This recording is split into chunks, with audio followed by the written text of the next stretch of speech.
नाजरीन आदाब, आप देख रहे हैं INN चैनल। मैं हूं शेख अहमद अली। आज की खास बात में हम नजर डालेंगे दिन की बड़ी कौमी और बैनुल अक़वामी खबरों पर। ज़राई कानूनों के खिलाफ 73 दिन से एहतजाज कर रहे किसानों ने हफ्ते के रोज 3 रियासतों दिल्ली, उत्तर प्रदेश और उत्तराखंड को छोड़कर मुल्क भर में चक्का जाम किया। दोपहर 12 बजे से 3 बजे तक किए गए जाम का सबसे ज्यादा असर राजस्थान, हरियाणा और पंजाब में दिखा। इन रियासतों में मुजाहिरीन ने स्टेट और नेशनल हाईवेज जाम कर दिए। चक्का जाम का कांग्रेस पार्टी ने न सिर्फ साथ दिया बल्कि जगह जगह कांग्रेस के कारकुन खुद भी मुजाहरे में शामिल हुए। यह अलग बात है कि जयपुर और अजमेर में और टोंक बाईपास पर चक्का जाम में शामिल हुए कांग्रेस कारकुनों को धूप बर्दाश्त नहीं हुई और वह आधे घंटे में ही लौट गए। हफ्ते के रोज किसानों का चक्का जाम पुरअमन रहा। एम्बुलेंस जैसी इमरजेंसी सर्विसेज वाली गाड़ियों को नहीं रोका गया। वहीं तशद्दुद, तोड़फोड़ या हादसे की कोई भी खबर नहीं आई है। इसकी सबसे बड़ी वजह यह थी कि 26 जनवरी को दिल्ली में किसानों की ट्रैक्टर रैली के दौरान हुए तशद्दुद से सबक लेकर पुलिस और किसान कायद मोहतात थे। किसानों ने वादे के मुताबिक दिल्ली में सड़कें तो नहीं रोकी, लेकिन कुछ जगह मुजाहरे हुए। पुलिस पहले से ही अलर्ट थी, इसीलिए कई मुजाहिरीन को हिरासत में ले लिया। 26 जनवरी को तशद्दुद को देखते हुए भी पुलिस एहतियात बरत रही थी, इसीलिए गाजीपुर बॉर्डर पर पहले ही भारी पुलिस फोर्स लगा दी गई। टिकरी बॉर्डर पर ड्रोन से नजर रखी गई तो लाल किले के पास बैरिकेड लगाने के साथ ही कीचड़ से भरे ट्रक खड़े किए गए।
भारतीय किसान यूनियन के तर्जुमान राकेश टिकैत ने मरकज की मोदी हुकूमत को 2 अक्टूबर तक का वक्त दिया है और कहा है कि अगर इस तारीख तक तीनों खवानीन वापस नहीं लिए जाते तो आगे का मंसूबा तैयार किया जाएगा।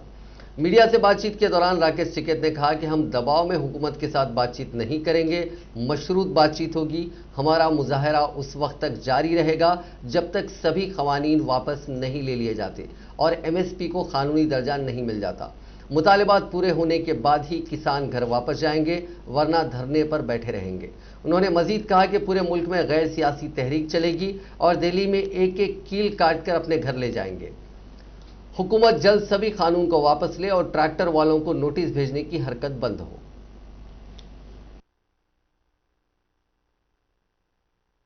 एनजीटी के खिलाफ आया था। एनजीटी ने बंद करा है कि 10 साल पुराना ट्रैक्टर देश में नहीं चलेगा। 10 साल पुराना ट्रैक्टर चला, 4 लाख ट्रैक्टर दिल्ली की सड़कों पर चला, एनजीटी का ऑफिस नहीं मिला, कहां था। हम दिखाना चाहते हैं कि जो ट्रैक्टर हमारे खेत में चलता है वो दिल्ली के एनजीटी के ऑफिस पे भी चलेगा। अभी नहीं कहा कि किस किस के 10 साल से पहले कौन कौन सी चीज चल रही। इनका प्लान क्या है कि 10 साल से पुराना ट्रैक्टर को बंद करो, उद्योगपतियों को फायदा दो। ये 10 साल का पुराना ट्रैक्टर भी चलेगा और दिल्ली की सड़कों पर चलाकर दिखाया है। 20 लाख आदमी था दिल्ली की सड़कों पे।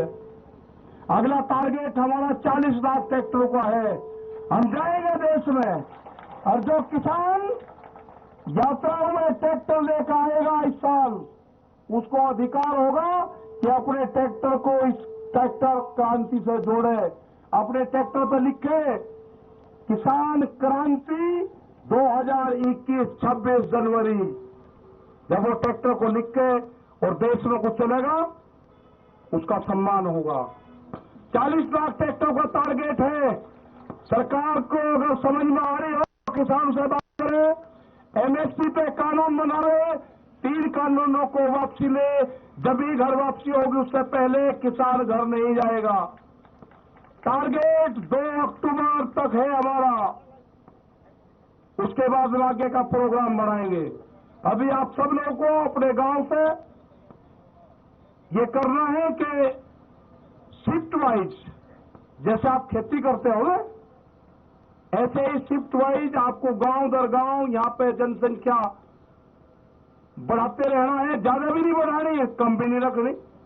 जितनी है काम चलता रहेगा। ठीक, कभी बढ़ा दी, झटका सा मार दिया, कभी किसी की पर्ची आके ठीक कर लिया काम जो गन्ना किसान।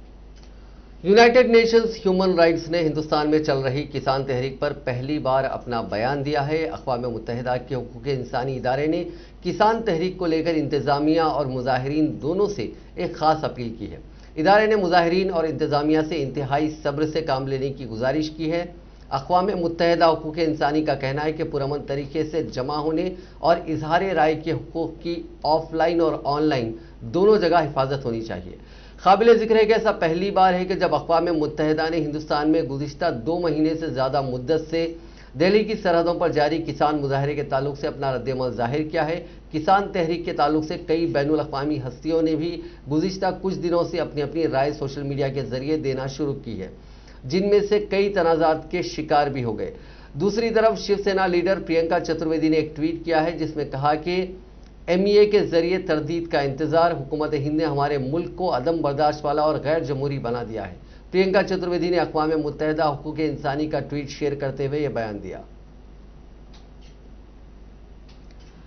कांग्रेस के रुकने पार्लियामेंट राहुल गांधी ने महंगाई के हवाले से मरकज की मोदी हुकूमत पर हमला बोला है। बजट पेश करने के बाद से पेट्रोल और डीजल की कीमतों में इजाफे ने आम आदमी की जेब पर पड़ रहे बोझ के सिलसिले में राहुल गांधी ने कहा कि मोदी सरकार ने बजट बिगाड़ दिया है, मुल्क और घर दोनों का। राहुल गांधी ने इस ट्वीट के साथ एक खबर भी शेयर की है। इस खबर में कहा गया है कि बजट के बाद अवाम पर दोहरी मार पड़ी है, क्योंकि पेट्रोल और डीजल के साथ एलपीजी के घरेलू सिलेंडर की कीमतों में भी इजाफा हो गया है। राहुल गांधी बजट के हवाले से मोदी हुकूमत पर मुस्तकिल हमलावर हैं। उन्होंने जुमे के रोज कहा था कि मोदी के दोस्तों पर मरकूज बजट में किसानों को पेट्रोल और डीजल की ज्यादा कीमत अदा करनी होगी और उन्हें कोई माली मदद नहीं मिलेगी। उन्होंने 3 ज़रई क़वानीन के बाद उसे किसानों पर एक और वार करार दिया था। अपने ट्वीट में राहुल गांधी ने कहा कि मोदी के दोस्तों पर मरकूज बजट का मतलब है मुखालिफ हालात में चीन से लड़ने वाले फौजियों की कोई मदद नहीं, मुल्क की हिफाजत करने वालों के साथ गद्दारी। भारतीय जनता पार्टी के सीनियर लीडर व मरकजी वजीर मुख्तार अब्बास नकवी ने अपोजिशन को हदफ तनकीद बनाते हुए हफ्ते को कहा कि अवाम के जरिए मुस्तरिद अपोजिशन सियासी पार्टियां गुज़िश्ता 6 सालों से हिंदुस्तान की शबिया खराब करने में मशगूल हैं। आज कानपुर में मरकजी बजट 2021-22 के ज़िमन में सेमिनार और प्रेस कॉन्फ्रेंस से खिताब करते हुए नकवी ने कहा कि ऐसी साजिश मुल्क की अवाम के अज़ाइम ने वक्त वक्त पर सबक सिखाया। ऐसे साजिशी शातिरों के मुरझाए चेहरे इस बात का सबूत है कि उनके सभी कोशिशों को अवाम ने नज़रअंदाज कर दिया। नकवी ने कहा कि कभी नाम नेहाद मुंह भराई पर हंगामा, तो कभी सर्जिकल स्ट्राइक पर सवाल, तो कभी सीए पर प्रोपेगेंडा, तो कभी कोरोना बहरान में अवामी सेहत के लिए किए गए इक़दामात पर उन्हें गुमराह करने की कोशिश, और अब ज़रई क़वानीन पर गुमराह गैंग कुछ किसानों के कंधे पर बंदूक रखकर मुल्क को बदनाम करने और किसानों के मफाद का अगवा करने की साजिश कर रही है। इंटरनेशनल हुआ था ना कि नेशनल था खाली, पाकिस्तान से लेकर के और कहां कहां पहुंच गया था। उससे पहले भी कई चीजें इंटरनेशनल हो चुकी हैं, लेकिन जनता नेशनल है। जनता राष्ट्रीय भावना से समर्पित है, राष्ट्रीय भावना के प्रति समर्पित है। इंटरनेशनल लोगों का कुछ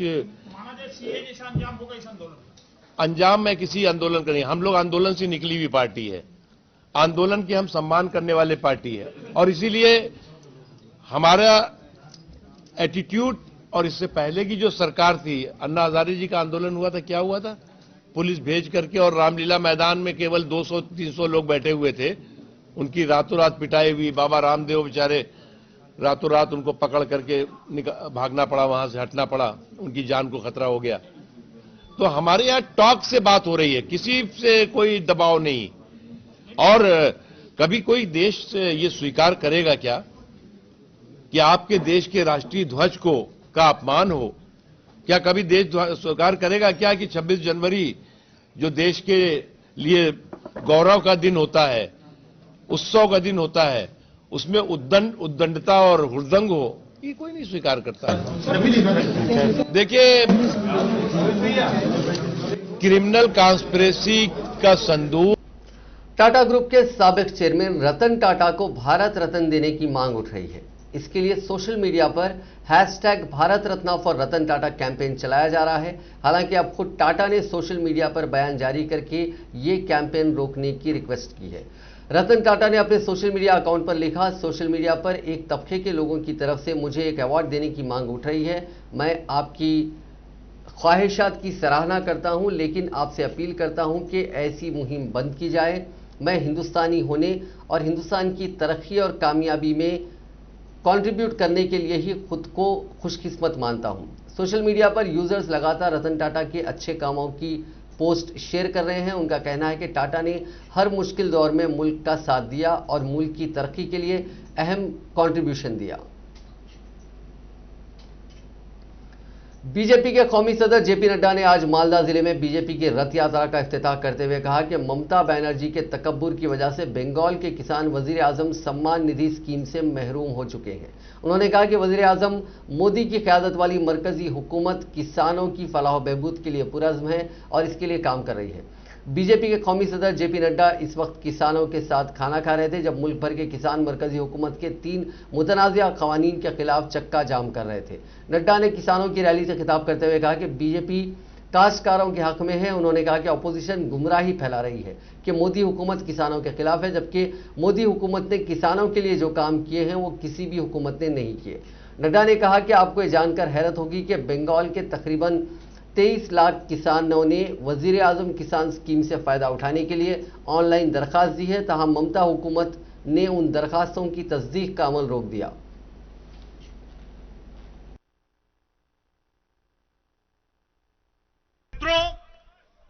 अगर मैं बात करूं तो पश्चिम बंगाल में ममता दीदी ने किसानों के साथ बहुत बड़ा अन्याय किया है, बहुत बड़ा अन्याय। प्रधानमंत्री जी ने किसान सम्मान निधि में एक साल में 2000 की किश्त 3 बार यानी 6000 रुपए किसानों के सम्मान में उनको दैनंदिन में खड़े होने में, उनको किसान की दृष्टि से बीज खरीदने में, अपनी मिट्टी को ठीक करने में और किसान अच्छे से खड़ा हो सके इसके लिए सम्मान निधि देने का तय किया था। लेकिन ममता दी ने अपनी जिद में, अपने ईगो के कारण, अपने अभिमान के कारण मोदी जी के इस कार्यक्रम को बंगाल की धरती पर लागू नहीं होने दिया और इसके कारण हमारे बंगाल के 70 लाख से ज्यादा किसान वंचित रहे हैं और लगभग 14,000, क्योंकि 2 साल में 12,000 और ये जो पहली किश्त निकली तीसरे साल की, यानी 14,000 रुपए के सहयोग से वंचित रहा हमारा किसान। और आज जब बंगाल के किसानों में लगभग 25 लाख लोगों ने केंद्र सरकार को खुद अर्जी भेज दी, तो कहती हैं ममता जी की मैं भी प्रधानमंत्री किसान सम्मान। दुनिया में कोरोना मरीजों का आंकड़ा 10 करोड़ 58 लाख से ज्यादा हो गया है। 7 करोड़ 75 लाख से ज्यादा लोग ठीक हो चुके हैं। अब तक 23 लाख 7 हजार से ज्यादा लोग जान गंवा चुके हैं। ये आंकड़े worldometers.info वेबसाइट के मुताबिक हैं। इसी दरमियान अमेरिका में centre for diseases control and prevention यानी सीडीसी ने कहा है कि मुल्क में नए कोरोना वेरिएंट से जुड़े 600 केसेस मिल चुके हैं। वहीं इसराइल में वैक्सीनेशन का असर देखने मिल रहा है। वहां के पार्कों में अब बच्चों के साथ बुजुर्ग भी नजर आने लगे हैं। अमेरिका की बात करें तो एक रिपोर्ट में सीडीसी के हवाले से बताया गया है कि मुल्क में अब तक कोविड-19 के नए वेरिएंट से जुड़े 600 केसेस की पहचान हुई है। इसकी वजह से खतरा बढ़ रहा है। रिपोर्ट में कहा गया है कि तमाम कोशिशों के बावजूद मुल्क के 33 रियासतों में हालात अब भी खतरनाक है। कुल मिलाकर इन्हीं रियासतों में नए वेरिएंट के 618 मामले सामने आए हैं। खास बात यह है कि 618 में से 611 केसेस एक ही वेरिएंट B117 से जुड़े हैं। ये वही वेरिएंट है जो सबसे पहले ब्रिटेन में पाया गया था। हिंदुस्तान में कोरोना वायरस की सुस्त पड़ती रफ्तार के दरमियान इस वबा को शिकस्त देने वाले मरीजों की तादाद में मुस्तकिल इजाफे से एक्टिव केसेस अब 1.5 लाख रह गए हैं, जबकि एक हफ्ते के अंदर दूसरी बार यौमिया हलाकतों की तादाद 100 से कम रही। दरिया असरा मुल्क में अब तक 54,16,849 लोगों को कोविड-19 वैक्सीनेशन की जा चुकी है। हफ्ते की सुबह वजारत सेहत की जानिब से जारी करदा ताज़ा तरीन आदाद-ओ-शुमार के मुताबिक गुज़िश्ता 24 घंटों के दौरान मुल्क में कोरोना वायरस के 11,713 नए केसेस रिपोर्ट हुए, जिससे कोविड-19 मुतासरीन की तादाद बढ़कर 1,08,14,000 से ज़्यादा हो गई। इसी अरसे के दौरान 14,488 मरीज सेहतमंद हुए, जिससे शिफायाब मरीजों की मजमूई तादाद 1,05,10,796 हो गई है। वहीं एक्टिव केसेस 2,870 से घटकर 1,48,000 रह गए। इसी अरसे के दौरान 95 मरीज फौत हुए, जिससे हलाक शुदगान की मजमूई तादाद 1,54,918 हो गई। इससे कबल 2 फरवरी को 94 मरीजों की मौत हुई थी। मुल्क में कोरोना वायरस से शिफायाबी की शरह यानी रिकवरी रेट 97.19%, एक्टिव केसेस का रेट 1.37%, जबकि फैटेलिटी रेट यानी मरने वालों की शरह 1.43% है। तेलंगाना में कोविड-19 के 161 नए मामला दर्ज किए गए हैं, जिसके बाद रियासत में मामलात की तादाद बढ़कर 2,95,431 हो गई है। रियासत में बहसीत मजमूई अमवात की तादाद बढ़कर 1,608 हो गई, क्योंकि गुज़िश्ता 24 घंटों के दौरान मजीद एक मौत हुई। महकमे सेहत की जानिब से जारी करदा बुलेटिन में कहा गया है कि रियासत में 147 अफराद रूबे सेहत हुए, जिसके बाद रियासत में अब तक इस मर्ज से रूबे सेहत होने वालों की तादाद बढ़कर 2,91,846 हो गई। रियासत में एक्टिव मामलात की तादाद 1,977 है, जिनमें 845 मरीजों को घरों पर या अस्पतालों में अलग थलग रखकर इलाज किया जा रहा है। गुज़िश्ता 24 घंटों के दौरान 35,421 कोविड-19 के टेस्ट किए गए, ताहम 945 नमूनों की रिपोर्ट का इंतजार है। बहसीत मजमूई 80,69,000 नमूनों की जांच रियासत में इस मर्ज के फैलने के बाद से की गई है। जीएचएमसी के हुदूद में 28 नए मामला दर्ज किए गए हैं। बकिया मामलात रियासत के दीगर अजला में दर्ज किए गए हैं। हिंदुस्तान में सिर्फ 21 दिनों में 50 लाख लोगों को तेजी से कोरोना का टीका लगाने वाले ममालिक में इंडिया शामिल हो गया है। वजारत सेहत और खानदानी फलाह व बहबूद ने हफ्ते को एक बयान में कहा कि हिंदुस्तान के बाद अमेरिका ने 24 दिन में एक कारनामा हासिल किया था और 5 दिन में बरतानिया और इसराइल ने 5 लाख अफराद को टीके लगाए थे।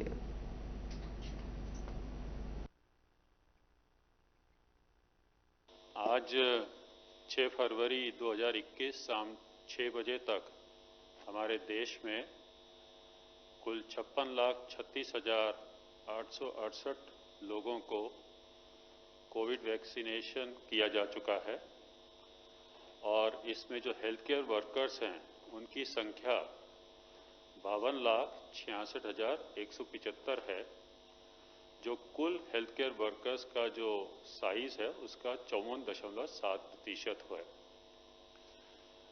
हमने 2 फरवरी से फ्रंटलाइन वर्कर्स को भी टीका लगाना शुरू किया है और आज दिनांक तक हमने 3,70,693 फ्रंटलाइन वर्कर्स को भी कोविड का टीका लगाया है, जो उनके अब तक के डेटाबेस का 4.5% है। भोपाल डिस्ट्रिक्ट कोर्ट ने 8 साल पुराने रैगिंग और खुदकुशी के लिए उकसाने के मामले में जुमे के रोज 4 लड़कियों को 5-5 साल की सजा सुनाई। कोर्ट ने इन पर 2-2 हजार रुपए का जुर्माना भी लगाया। 2013 में भोपाल के एक प्राइवेट इंजीनियरिंग कॉलेज में रैगिंग से तंग आकर अनीता शर्मा नाम की स्टूडेंट ने खुदकुशी कर ली थी। कोर्ट के फैसले के बाद चारों मुजरिम लड़कियों को निधि, दीप्ति, कीर्ति और देवांशी को जेल भेज दिया गया। सबूतों की कमी के चलते कॉलेज के टीचर मनीष को बरी कर दिया गया। सरकारी वकील मोहम्मद खालिद कुरैशी ने बताया कि भोपाल में पहली बार रैगिंग के मामले में मुलजिम पाए जाने पर 4 लड़कियों को सजा सुनाई गई। 1 RKDF कॉलेज में बी फार्मा सेकेंड ईयर की तालिबा अनीता शर्मा ने 6 अगस्त 2013 की रात अपने घर में फांसी ले ली थी। वो अपने साथ हो रही रैगिंग से परेशान थी। अनीता ने कॉलेज के टीचर मनीष को रैगिंग वाली बात बताई थी, लेकिन कार्रवाई करने की जगह उसने उस तालिबा को चुप रहने की सलाह दी थी। मामले की जांच कर रही कमलानगर पुलिस को उसके कमरे से सुसाइड नोट मिला था। इसमें लिखा था, मैं Anita Sharma B pharma second year की स्टूडेंट हूं। जब से मैं कॉलेज आई तभी से मेरे साथ रैगिंग हो रही है। ये चारों लड़कियां यानी निधि, दीप्ति, कीर्ति और देवांशी बहुत गंदी है। मैंने उन्हें 1 साल तक कैसे झेला ये मैं ही जानती हूं। मुझसे उन्होंने मिड सैम की कॉपी तक लिखवाई थी।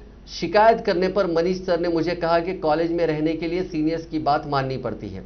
अनीता ने सुसाइड नोट में खानदान के लिए लिखा था कि mom and dad I love you, आप मुझे मिस मत करना। ब्रदर, सबसे ज्यादा तू रोने वाला है क्योंकि तेरी बेस्ट फ्रेंड जा रही है। मैं ना गंदी बन सकती हूं ना स्ट्रांग, मुझे पिंक सूट पहनकर जलाना। पापा, मैं जानती हूं कि मैं आपकी फेवरेट रही हूं, चाहती थी कि पढ़ लिख कर खूब पैसा कमाऊं और एक बड़ा घर बनाऊं। आप अंदाजा लगा सकते हैं कि सुसाइड नोट में उस लड़की ने अपनी पूरी तकलीफ बयान की थी। और ये तो अच्छी बात है कि अदालत ने इस रैगिंग के मामले में लड़कियों को सजा देकर एक मिसाल सेट की है। इसीलिए जितने लोग इस रैगिंग में मुलविस होते हैं उन्हें चाहिए कि कोर्ट के इस फैसले से सबक लें और अपने अपने कॉलेजों में रैगिंग जैसी चीज को बिल्कुल भी ना होने दें। वज़ीर ख़ारजा एस जयशंकर ने कहा कि हिंदुस्तान में आइंदा माली साल में दोहरी आदात की तरक्की की तवक्को है। उन्होंने जोर देते हुए कहा कि हमारी तवक्को है कि आने वाले साल में डबल डिजिट 11% से ज़ायद तरक्की होगी। मुस्तकबिल की क्या सिमत होगी उसका खुलासा बजट में किया गया है। उन्होंने निशानदेही की कि हिंदुस्तान कोविड वबा और माशी सुसरवी से उभर रहा है। उन्होंने माली साल 2021-22 में मजमूई घरेलू पैदावार यानी GDP में 11% इजाफा होने की पेशगोई की। वज़ीर मौसूफ ने कहा कि मरकजी बजट से तैयारी के शोबे यानी मैन्युफैक्चरिंग सेक्टर को फरोग हासिल होगा और इंसानी वसाइल की मुनासिब तरक्की हो सकेगी।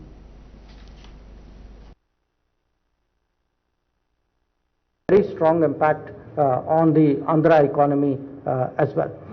Now, other than the budget, because this is, the first time I am here as Foreign Minister, I also want to take the opportunity to share with you what we are doing as Foreign Ministry and how that impacts on your life. I have never been to a country where I have not met a Telugu speaking person. You are everywhere. And that is a great tribute to your skills and your talents.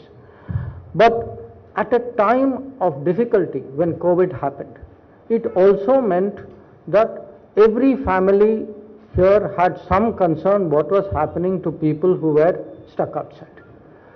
Now, Prime Minister gave directions saying you start this Vande Bharat mission, which we, civil aviation and health, came together to do. And, you know, I think in the history of the world, nobody has brought back 4 million people to a country on a repatriation mode. And to do this, we had 17,000 flights. So I want you to appreciate the importance of this. And if I were to look at Telugu-speaking people who came, the numbers we have is almost 2.9 lakh people came back from different countries. And to enable people to come back, these 4 million people to come back, we have a fund called Indian Community Welfare Fund, because many of them were poor people, they could not afford their tickets, they had staying problems, they had food requirements. So from the Indian Community Welfare Fund, we actually spent almost 35 crores directly looking after the welfare of people who are waiting to come back to India. But I say this not to tell you what we did. I say this to tell you what is our commitment today to enable people to travel abroad more freely and more securely. And why is that important? It is important because one part of what I said is that the world is a marketplace. You want to sell your goods, manufacturing. अमेरिकी सदर Joe Biden ने कहा है कि साबिक सदर Donald Trump को intelligence briefing तक रसाई हासिल नहीं होनी चाहिए। जो बाइडेन ने एक न्यूज चैनल को इंटरव्यू देते हुए कहा कि मुझे यकीन नहीं है क्योंकि उनका गैर यकीनी रवैया बगावत से मुतालिक है। उन्होंने कहा कि उन्हें बाइडेन को यकीन है कि ट्रंप को इंटेलिजेंस ब्रीफिंग तक रसाई हासिल करने की जरूरत नहीं है क्योंकि इस हकीकत के अलावा इसकी कोई दूसरी अहमियत नहीं है कि वो खुफिया मालूमात का इंकिशाफ कर सके। काबिल जिक्र है कि व्हाइट हाउस फिलहाल इस बात का जायजा ले रहा है कि आया ट्रंप को इंटेलिजेंस ब्रीफिंग तक रसाई हासिल करनी चाहिए या नहीं। खदशा है कि ट्रंप इसका गलत इस्तेमाल कर सकते हैं। ख्याल रहे कि अमेरिका में साबिक सदर के पास पॉलिसी साजी के एक बड़े इश्यूज तक खुफिया इंटेलिजेंस ब्रीफिंग तक रसाई है। म्यांमार में तख्ता पलट के बाद हालात काफी संगीन बने हुए हैं। फौजी अफसरान ने इस हफ्ते के आगाज में हुए तख्ता पलट के बाद एक तरफ सोशल मीडिया पर पाबंदी का दायरा बढ़ाते हुए ट्विटर व इंस्टाग्राम के इस्तेमाल पर भी पाबंदी आयद कर दी है और दूसरी तरफ तख्ता पलट की मुखालिफत में अवाम बर्तन व प्लास्टिक की बोतल बजाते हुए नजर आ रहे हैं। मीडिया जराये से मौसूल हो रही खबरों के मुताबिक म्यांमार के सबसे बड़े शहर यंगोन में लोगों ने फौजी तख्ता पलट की मुखालिफत के लिए घरों में मौजूद बर्तनों और प्लास्टिक की बोतलों को बजाया। मौसूला इत्तलात के मुताबिक फौजी हुकूमत ने जुमे को फेसबुक और दीगर ऐप्स पर पाबंदी लगाने के अलावा मौसलाती ऑपरेटर्स और इंटरनेट खिदमात फराहम करने वाली कंपनियों को ट्विटर व इंस्टाग्राम के इस्तेमाल पर भी पाबंदी आयद करने का हुक्म दिया। एक बयान में कहा गया है कि कुछ लोग फर्जी खबरें फैलाने के लिए इन दोनों प्लेटफॉर्म्स का इस्तेमाल कर रहे हैं। सोशल मीडिया प्लेटफॉर्मों के रखना अंदाज होने और उन्हें बंद किए जाने पर नजर रखने वाले नेट ब्लॉग्स ने इस बात की तस्दीक की है कि रात 10 बजे से ट्विटर खिदमात बंद कर दी गई हैं। इंस्टाग्राम पर पहले ही पाबंदी लगाई जा चुकी है। म्यांमार में काम कर रही नॉर्वे की टेलीमोसलात कंपनी टेलीनॉर ने कहा है कि उसने हुक्म की तामील की है, लेकिन साथ ही हिदायत की जरूरत पर सवाल भी उठाए हैं। इस दरमियान म्यांमार में सरकारी मीडिया और मुल्क में खबरों इत्तलात के अहम जराये बन चुके फेसबुक पर सख्त नजर रखी जा रही है। दरअसल फेसबुक का इस्तेमाल मुजाहरे के इनेकाद के लिए भी किया जाता रहा है। इंडिया और इंग्लैंड के बीच चेन्नई में पहला टेस्ट खेला जा रहा है। दूसरे दिन का खेल खत्म होने तक इंग्लैंड ने 8 विकेट गंवाकर 555 रन बना लिए हैं। डॉम बेस 28 रन और जैक लीच 6 रन बनाकर नॉट आउट रहे। आज का दिन भी रूट के नाम रहा। वो हिंदुस्तानी जमीन पर पिछले 10 साल में दोहरा शतक जमाने वाले पहले बैरूनी बल्लेबाज बन गए। उन्होंने 377 बॉल पर 218 रन की पारी खेली। इससे पहले नवंबर 2010 में न्यूजीलैंड के ब्रैंडन मैकलम ने हैदराबाद टेस्ट में 225 रनों की पारी खेली थी। रूट इस साल 3 टेस्ट की पारियों में 644 रन बना चुके हैं। इससे पहले श्रीलंका के खिलाफ गॉल में उन्होंने 2 टेस्ट में 426 रन बनाए थे।